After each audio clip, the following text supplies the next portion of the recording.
me. I try to keep on top of the New Age doctrine, the agenda of Hollywood.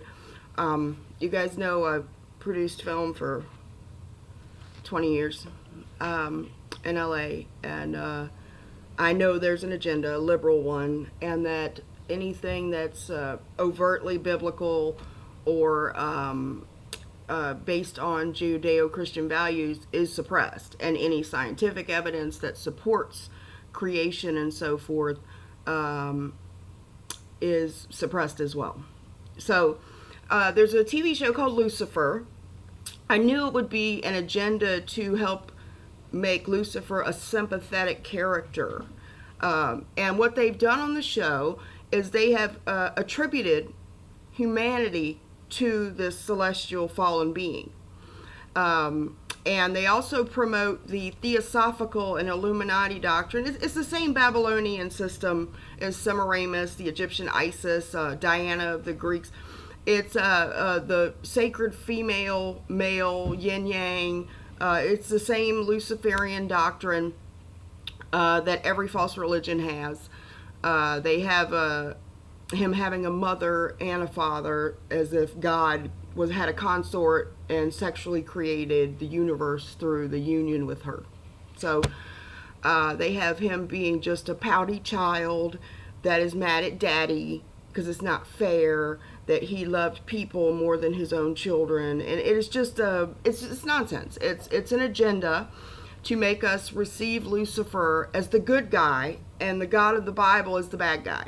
And it is the very specific, if you read Albert Pike's Morals and Dogma, and Alice Bailey and Madame Blavatsky, who were the starters of theosophy, which is an ancient Babylonian theory, but it was just revived in the 1800s, where Lucifer the light bringer was the one that gave us, just like Prometheus with the fire, brought us illumination. And it was really God that wanted to keep us stupid. But that's not what happened at all. We already were like God. We already did have all of the knowledge and power. But Lucifer made Eve think there was something she was lacking. So she believed his lie that you will not surely die. You will be as gods, which is the same thing the fallen angels in the Galactic Federation of Lies and the Ashtar command. Ashtaroth was a demonic fallen angel worshipped in the Old Testament, showed up as a female sacred being, Ishtar, Ashtar, Easter. They were all the same female deity.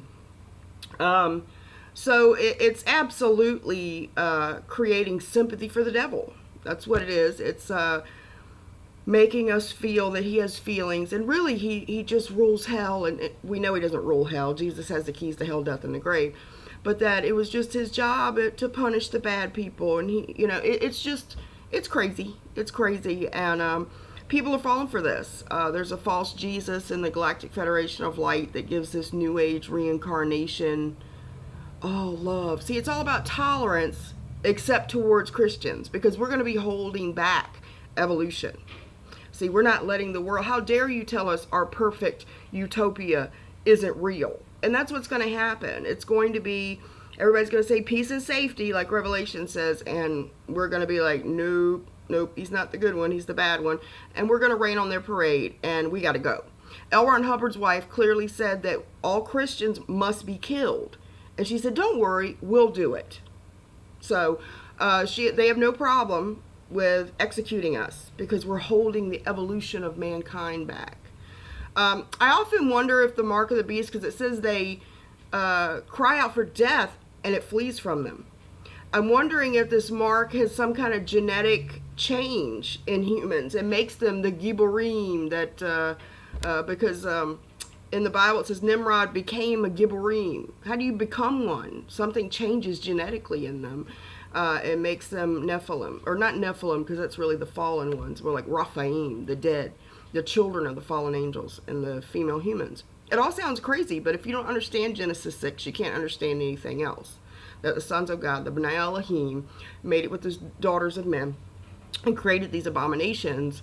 And if you do look at Enoch and the book of Jasher, it will tell you that in the days of Jared, they were sinning against beasts, animals, plants, insects, reptiles, mixing these things, making huge genetic weird things like the chimeras and the lion men of Moab and the Egyptian gods like Anubis with the dog head. And it's all real. These people were reporting what they saw.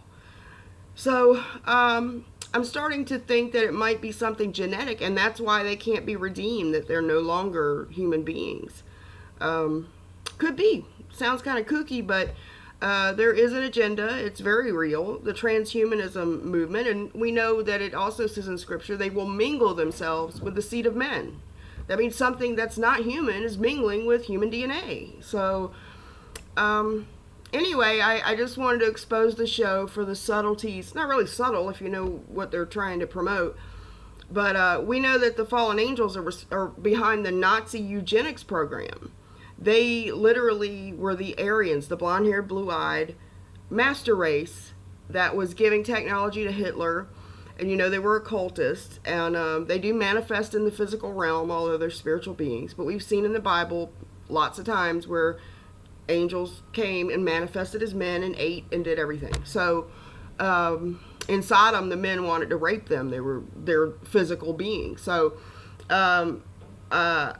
it's very dangerous. It's very dangerous. And the Nazis were able to kill with impunity, with no conscience, because they were told that they're Jews now, but when you kill them, they'll be reincarnated as something useful, which is really, really sad. And the Hindus' philosophy of reincarnation is if someone's sick or disabled, well, they're paying off their karma, so you can't help them because they got to pay off their karma. It's really horrible. And anyway, I just wanted to expose it for what the agenda is on the show. There's many more of these, many more of them, that Lucifer is the good one and God was just trying to keep us stupid. And that's not true. We had everything. We had an open heaven. We walked with God daily. But everybody's like, well, why did you put the tree there anyway? Well, if love isn't love unless there's a choice not to love. So God doesn't force us to do anything, but he doesn't change the consequences for it either. He had to give us an option. Everything was given to us, and there was only one thing we couldn't do. He didn't lay a bunch of laws down. It's just stay away from this one thing. But that choice had to be given. We have to have the choice to love and obey God, not force us to. So, all right, bye.